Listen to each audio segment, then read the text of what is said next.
जनतेच्या कामांमध्ये ज्यांनी केले झोल, आता होणार त्या सर्वांची पोलखोल।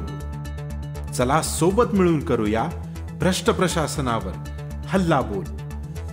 इथे खोटे नेरेटिव्ह नव्हे तर खरी बातमी आहे, खोटा प्रॉपगँडा नव्हे तर जनतेचा अजेंडा आहे। येतोय आम्ही दाखवायला बातमीचा खरा सार, सत्याचा शोध घ्यायला तुम्ही आहात का तयार? DNA न्यूज नाशिक, शोध सत्याचा।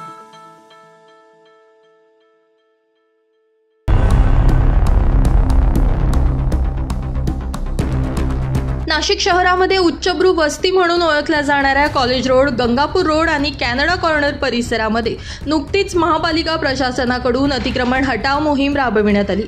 मात्र ही मोहीम पूर्णपणे एकतर्फी असल्याचं निदर्शनास येत आहे।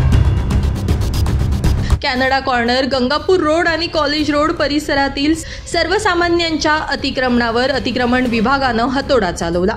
मात्र याच परिसरातील मोठे लोकप्रतिनिधी आणि व्यावसायिकांच्या अतिक्रमणावर मात्र कारवाई करण्यास टाळाटाळ केली असल्याचं दिसून आलं। नाशिक शहरातील अतिक्रमित असलेल्या मुख्य DP रोड परिसराच्या बाबतीत महापालिका अतिक्रमण विभाग पूर्णपणे उदासीन असल्याचं निदर्शनास येत आहे। तर दुसरीकडे college road, Gangapur road, Canada corner परिसरात मोठ्या प्रमाणावर पक्क अतिक्रमण करण्यात आलंय।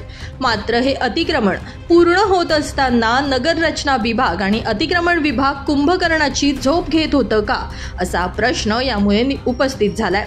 वेळोवेळी अतिक्रमण सर्वेक्षण का करण्यात आलं नाही? नगर रचना विभागातील पगार नावाचा अधिकारी रात्री उशिरापर्यंत प्रशासनाचे नियम डावलून ऑफिसमध्ये फक्त धनदांडग्यांच्या सोयीसाठी उपस्थित असतो का?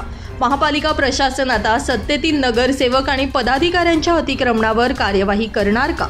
अतिक्रमित असलेले अनेक DP रोड अतिक्रमण मुक्त करून शहरातील वाहतूक व्यवस्था सुरळीत केली जाणार का? नियोजन शून्य पद्धतीनं करण्यात आलेलं अतिक्रमण कार्यवाहीचा सर्वसामान्य नागरिकांना होत असलेला मनस्ताप नियमानुसार कार्यवाही करून दूर केला जाणार का?